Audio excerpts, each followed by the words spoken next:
तो दोस्तों stock market में जिस भी मेजर इवेंट की तलाश थी जो आनी थी वो दोनों ही मेजर इवेंट्स अब हो चुके हैं। बजट आ चुका है और अब यूएस इंडिया की ट्रेड डील जिसका बेसब्री से इंतजार स्टॉक मार्केट को था वो भी आकर जा चुकी है। और ये दोनों ही न्यूज के बेसिस पे स्टॉक मार्केट को जितना बढ़ना था जितना घटना था वो सारी चीजें यहां पर हो चुकी हैं। हमने देखा जब बजट आया था तो मार्केट में एक जबरदस्त क्रैश देखने को मिला, 2-2.5% की गिरावट आई।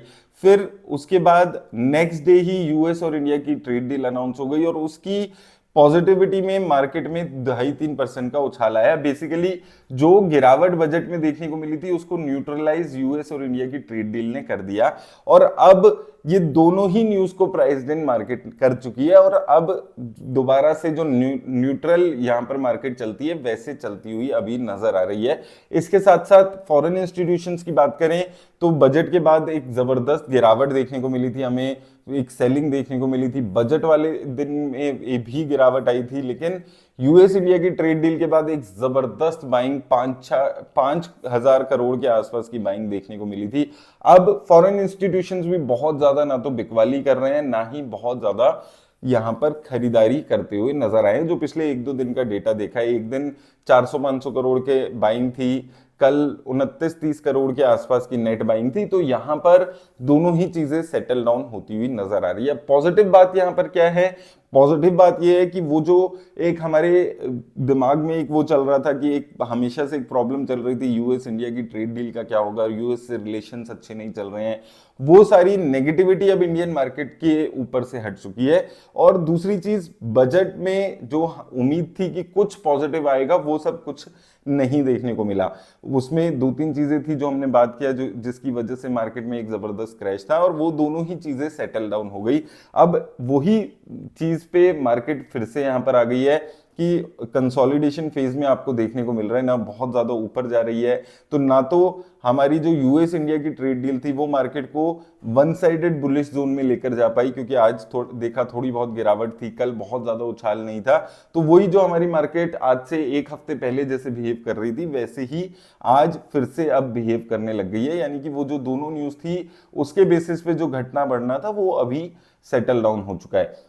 अब आने वाले टाइम में क्या होने वाला है, तो देखिए यहां पर अब जो न्यूज थी वो सारी सेटल डाउन हो चुकी है। अब अगेन जो मैं हमेशा से बोलते हुए आ रहा हूं, Q3 की अर्निंग्स, इसमें हमारे को बहुत ज्यादा पॉजिटिविटी देखने को नहीं मिली।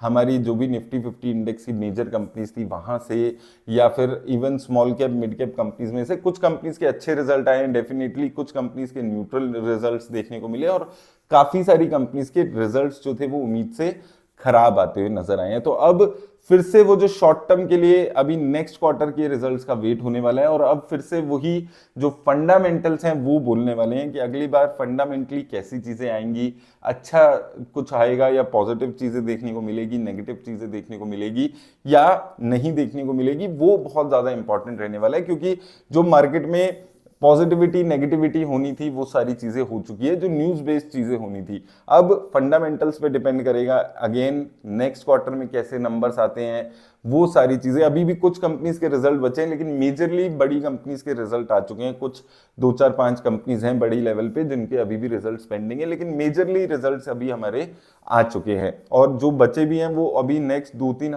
दिन में बाकी रिजल्ट्स भी हमारे सारे आ जाएंगे। और उसके बाद फिर से अभी हमारी मार्केट वो न्यूट्रल फेज में चल रही है। अभी हुआ क्या है कि 1-2 दिन से आईटी सेक्टर में पर्टिकुलरली काफी नेगेटिविटी आ गई है और यूएस में भी जो एआई कंपनीज हैं, आईटी कंपनीज हैं, आईटी सर्विस जैसे एसेंचर जैसी कंपनीज में एक जबरदस्त क्रैश देखने को मिला है, वो भी हमने डिस्कस किया था। एआई की वजह से क्रैश आ रहा है। अब यूएस और ईरान के बीच में क्या चलेगा उस पर डिपेंड करेगा आने वाले टाइम में। तो अभी 1-2 महीने थोड़ा सा आप देखेंगे मैक्रो एनवायरनमेंट के बेसिस पे मार्केट में उछाल या गिरावट आएगी और एक कंसोलिडेशन फेज में अगेन वही हमें देखने को मिलेगा।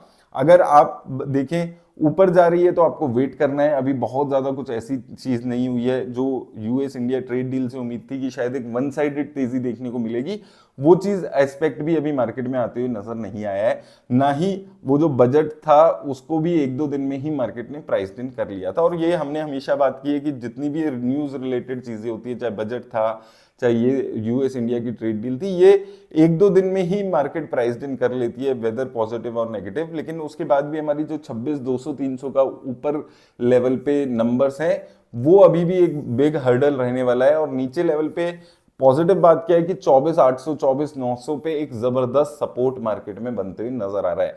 अब यहां पर एक्यूमुलेशन जोन ही आपका चलने वाला है आने वाले टाइम में भी, तो थोड़ा सा पेशेंस रख के फोमो में आके इन्वेस्ट नहीं करना है। मैंने आपको पहले भी बजट वाले दिन भी बोला था कि घबराना नहीं है। दूसरे दिन हमने बात की थी यूएस इंडिया ट्रेड डील पे, आपको खुश होके इन्वेस्ट नहीं कर देना है कि भाई अब तो सब कुछ पॉजिटिव होने वाला है, तो वो दोनों ही चीजें नहीं होने वाली है। अभी अभी बहुत ज्यादा चीजें डिपेंड रहने वाली है कि फॉरेन इंस्टीट्यूशंस कैसा आने वाले टाइम में बिहेव करते हैं। अगर ये न्यूट्रल रहते हैं जैसे कि अभी 2-3 दिन में देखने को मिल रहा है, तो डेफिनेटली हमारी मार्केट के लिए एक बड़ा पॉजिटिव है, क्योंकि डोमेस्टिक इंस्टीट्यूशंस का हमारे को ऑलरेडी साथ मिला हुआ है।